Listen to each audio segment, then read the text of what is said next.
Anything on GMDC? Yeah, this could be a significant development because if this happens, then we can expect both of these stocks, Bharat Coking Coal as well as GMDC, to start to show signs of a decent, at least recovery for themselves. I would not say maybe a major uptrend which could be in the offing, but at least a decent recovery because both of these stocks, even on the short term as well as on the medium term charts, have been beaten down. GMDC was a stock which is almost at 750 a few weeks back. That stock has come back to its 650, 660 mark. Even for Bharat Coking Coal, just about I think a few weeks back, the stock was trading at 37, 38 rupees. It's come back towards 33 mark. So a decent 10% correction which has happened to these names. We might probably expect these stocks to go into a recovery phase. Okay, let me in fact bring on board Pashupati Advani, who's been waiting by very patiently for us. Thank you so much for joining us, Pashupati. He's obviously global foray, needs no introduction. Pashupati, how are you seeing markets of late? At least over the last week or two, we've had a choppy ride. Well, today at least we have a smile because lots of green. And I think that is there. But we basically, as you said, had a choppy ride, 4 days down, 1 day up. This day is obviously not going to take care of the 4 days. Stuff is all over the place. I guess the ones that led us up are the ones who are actually giving something back. So it's a tough time because, we do. Well, just as an example, if, Modi ji said not to buy gold, so that's not good for jewelry stocks. So they're basically in a bit of a mess. And then plus he's hiked the import duty from 10 to 15% on gold. So all these things are good measures, but some of them are not market friendly at all. And I think that's one of the challenges. I heard you just mentioning about Coal India. The thing is that the government is doing an OFS on Coal India. So that's not a stock that you would actually be able to compare properly because they've already announced that the OFS is coming and it's going to be pretty soon and for a large number of shares. So I think the fact that it hasn't moved at all is probably because of that, other than the fact that it would have naturally moved 2 to 3% like its other, brothers, if you want to call them. You're bang on there, absolutely, Pashupati. But give us a sense, how is it that one should view the PSU pack in particular? And the economy in general, actually, before I come to the PSU pack, do you believe that there's a sense that there's going to be a self-engineered slowdown of sorts? Is that fear very real in your opinion, or do you believe that that's overdone? No, I think there has to be a slowdown because we've got inflation coming in. Gas and petrol and diesel prices are obviously going to go up at the pump, if you want to call it. And also, you've got all these other pressures because of the war and because nothing's coming out of the Hormuz states. And as a result of which, these companies this inflation is going to be passed on to the consumer and things are going to go up. Now, one of the crazy things that's happening is there seems to be some tightness in getting LPG. And as a result, a lot of people have started cooking on induction. And when you cook on induction, the non-veg doesn't cook as much. So that's going to have its own issues. So all in all, I'm saying that we are in for change. Modi ji came on the TV and said we have to start being austere. It's the first time in many years that there's been any leadership that has said we need to actually control. And he's just mentioned it, but I think he's trying to make sure that everyone is on the ball and actually trying to restrain. And even the Singapore PM said the same thing, except the Singapore PM did mention that they're better prepared, and also the Chinese are super prepared. That's one of the things that's happening. Okay, point taken. Let's also welcome on board Mr. Shrikant Chouhan of Kotak Securities joining us on the technical front. Shrikant, hi, good afternoon. What are the levels that you're watching on the upside for the Nifty now that we've seen some speck of green on the street today? What are some of the next significant levels to watch out for? Yeah, good afternoon, everyone. So for Nifty, we are of the view that 23,600, 23,800 going to act as major resistance for the Nifty. I'm not of the view that the market can surpass this level so easily. We need some reason to cross these levels. But based on technicals, maybe there is a possibility that we may again revisit to the levels of 23,300 or maybe 23,100 in the near future. That's the view. So at higher levels, we need to be careful. And in case if the market breaks today's low, then the chances of hitting 23,100 or 23,000 would turn bright. Pashupati, how are you looking at some of the some of the power financiers, IREDA, PFC, REC, we've seen a large consolidation of sorts in that pocket. Believe this one-time book is something that they're fairly valued at. Of course, IREDA trades at a premium, but PFC, REC, roughly one-time book, and there's obviously a merger also at play over there, which could unlock some amount of value, hopefully, or efficiency, hopefully, between those two entities, build out a larger entity. How are you viewing developments there? So, as you mentioned, that there is merger, there's some synergies in doing a merger, and therefore people are looking at that sector. But the reality is that we've become a very boring market. And of course, you have to be in sectors like this because, they're actually the growth sectors. But again, it's very difficult to find sectors that are not supported by the government and also have a mind of their own who are going to be able to make serious money in this. Because we're seeing, we're seeing earnings actually go off. Some of these companies are fine, but, I know your earlier guest was quite bullish on IT, but I'm not. So I just feel that, IT being a large part of the index is pulling us down. Again, oil and oil producers also are going to have some issue, and they're also a large part of the index. And so, it's going to be very difficult for things to jump in that sense. And we're demand and supply. And I guess for the last month, the FIs have been the supply because they've been dumping. They've dumped, 20,000 crores in the last 1 month. So it's a big number. Okay, so that exodus continues for us. What I really like about Titan is the last 1 year of price performance, because the last 1 year is where gold prices had shot up significantly highs. We had touched, I think, 1,65,000 or 70 plus thousand for gold prices on the rupee terms. Even in that phase, Titan, apparently in the previous year, did fairly well for itself. To start off the year at 3,000, 3,250 levels for Titan and to end closer to the 4,000 mark, I think was a stellar kind of an outperformance the stock had shown. And even over the last, I think, few 2-3 months or so, the stock has been floating about the 4,000 levels broadly. I think very recently it was almost at 4,600 mark. This price correction has brought the stock back towards the 4,000 levels for Titan. So purely in that context, I believe that 4,000 seems to be a good support point for the stock in the near term. Maybe I think that could be a first zone where traders who have a longer term time frame, they could look at a first tranche of buying Titan on the longer term basis. Okay, Pashupati, let me come to you. What is it that you're liking? What is it that you're doing in a market like this? It's obviously uncertain. Shrikant, I'll come to you in just a minute. But Pashupati, give us your view quickly. Sir, I don't really like IT, so I've been a little bearish.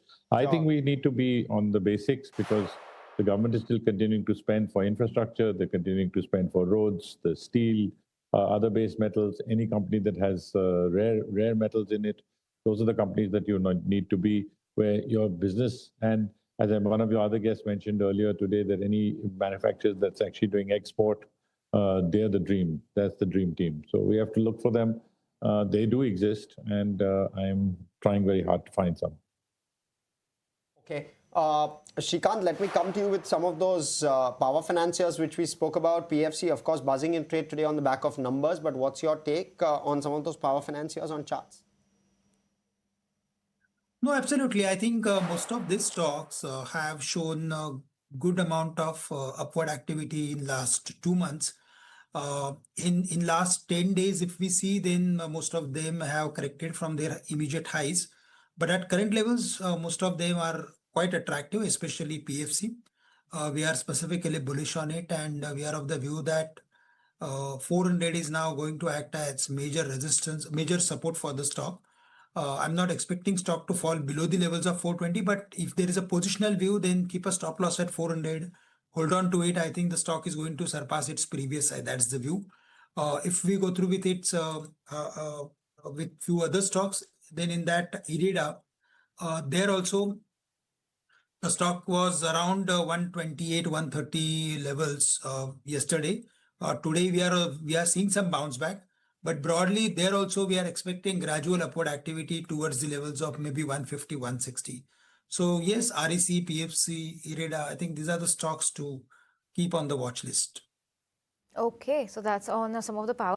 Okay, so that's the word coming in from the management of Cipla on their quarter four earnings. Quarter four has been largely weak for them, but overall FY26 has been a good year. Mr. Advani, let me come to you for your view on Pharma. Yesterday, we've seen a very weak set of numbers from Dr. Reddy's. Today, Cipla too, only on a quarter four basis, is also a weak set of numbers. What is your view on Pharma and the various baskets that we're seeing, the semaglutide opportunity, CDMO that's continuing to be at play? What's your take? Are you liking any themes within Pharma? Obviously, you mentioned about the Ozempic, whatever they call it. But I think that's here to stay. Lots of people are going, we've got a huge population that may want to take it, and that's good for the 20-odd pharmaceutical companies that came in.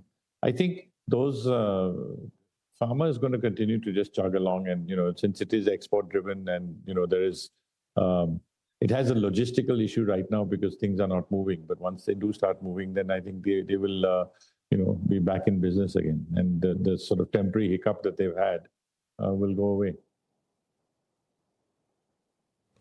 Okay, Pashupati, what about consumption? How do you play that? Because you sounded slightly more bullish with regard to consumption trends, if at all I've got that right. Well, what is going to happen to me is we're going to go back to the unorganized sector because that's cheaper and everybody's beginning to tighten their belts. And I think that is one of the things. Now, you've also got summer, you've got higher electricity bills. Everyone's going to be screaming when they come after a month or two. And, I don't think, with climate warning, it's certainly hotter this year than it was last year. So, it's tough times, and we have to, I agree with Prime Minister Ji that we have to tighten our belts. We have to do something. And, less is more. What you save today, you can use tomorrow. And I think that's something that we have to all go out and do. And let's see if we have the maturity to be able to do it. It's a tough thing to change people's lifestyles, but let's see what happens. Absolutely. So it's a wait and watch game over there. Shrikant, coming to you, the other stock that's doing really well, not only today, in fact, for a couple of days, has been Vodafone. Now it's above the 12.5 mark as well per share. Talk to us about how are the charts shaping up for something like a Vodafone? Any upside potential from here? Yeah, I think the way the stock is shaping up on a day-to-day and week-on-week basis, it is very clear that it is crossing all its important levels. And today it has crossed the level of 1280 along with good volumes. So decisive breakout that we can say on the daily chart as well as weekly basis. I am of the view that the stock is gradually heading for first 15 rupees and later could be 16.50 or 17. So even at this level, if someone is having some position, then just hold on to it. I think gradually the stock is heading higher. Pain stocks, because those are also buzzing today in trade. Shrikant, what's the take there? In paint stocks, na? Yeah. Yes, please. So there also we are of the view that gradually they are moving higher. Most of these stocks, most of these particular stocks from this basket have crossed their important resistance level. And based on that, I am of the view that in the near future, we are going to see some more upside, especially for Asian Paints. I think gradually the stock is heading for 2800, 2850 sort of levels. So I'm not expecting great return, but gradually, yes, there is a possibility that 5 to 7% sort of activity is not ruled out from Asian Paints as well as Berger Paints. Okay, Pashupati, let me come to you with regard to defense in particular. You spoke about government spend and maybe infra being one pocket which you're liking. Defense also likely one of those pockets given the kind of environment that we're seeing globally. And how would you play defense infra? Sure. Sorry. Well, defense is actually, we want to be in defense, but it's very difficult to know where the government is going to step next. We definitely need to be in these stocks. Out of this pack, I actually like BML and I like Zen Technologies only because my challenges, I've been in and out of them, and now I'm out. So now to jump back in becomes a little more difficult. So, I picked them right, but then I exited too soon. That's always been my hassle in life. But again, that's why I say you continue to have infrastructure because the government is driving. Regular private companies are not really spending in infra. There are a few like the big groups that are doing so, but otherwise the second tier groups are not spending at all. And that's, I think, slowing down the economy, if that, you know what I mean. So let's see what happens. So how should you play it? Do you have some names? Is there a tilt in terms of preference, rail versus road infra? Any kind of a tilt that you can give us? Literally, you can play cement, you can play steel, you can play rare metals. They're all going to be used for the infrastructure, and they're all chugging along. I've been in and out of Vodafone. I kind of agree with one of your other panelists that says that it looks like it's structurally breaking out, and it looks like it's on the mend because the government is continuing to give them good benefits. And hopefully a strategic buyer will emerge and take over the company, and we'll have a public offer and all that, which will go through. So let's see when it happens. It looks like it's happening. So let's see. Okay, that's the take on infra as well as a bunch of other sectors. Kunal, anything looking good from the pack of stocks that Mr. Advani was talking about, roadways, railways, cement, anything looking good from the infra basket? Yeah, I think very few select names from the railway stocks which are looking a little bit better. I think today, for example, Texmaco Rail, I think, is up some 10-12%. The last I had seen, that stock is looking attractive. IRCTC has gone through a huge correction over the last, I think, 2-3 years, 2020 to 23 onwards. Even Titagarh Rail Wagon, that's a stock which has corrected very sharply from 1,000, 1,200 plus mark towards 750, 770 in the recent leg of correction. So these are the few names which I think they stand to look a little bit better poised because of the correction or the degree of correction which has already happened to these names. So, but for the sectors to try and come back into a big recovery mode, you need the markets to stabilize because one-off days, one-off week, when the market corrects by 1,000 odd points on the Nifty, it's no mean feat because then that takes these stocks and sectors which are hopefully on the path of revival back again to their previous swing lows. So the recovery becomes a lot more delayed, and the uptrend for these stocks takes a lot of time to develop. Okay, and we only have about a couple of minutes left for market close. So, Kunal, what should be the strategy be come tomorrow? It's the weekly sensex expiry day. The Nifty expiry has been full of pressure for us, but we've seen a little bit of a recovery today. What should the strategy be tomorrow, and what are some levels to watch out for? See, I think there could be a scope that the markets may see a bit of stability. I don't expect too much of a gap up or a gap down for the index tomorrow. My expectation is that maybe I think just about retest 23,500 mark, 23,550 on the upside for the index, but on the downside 23,250, which we tested as a support, I think could be a range. So more of a broad ranged consolidation is what I would expect for the index tomorrow. Okay, so that's the take on what to expect from the index. We have about 2 minutes left. On that note, Mr. Advani as well as Shrikant and Kunal, thank you so much for your time. Let's start winding down.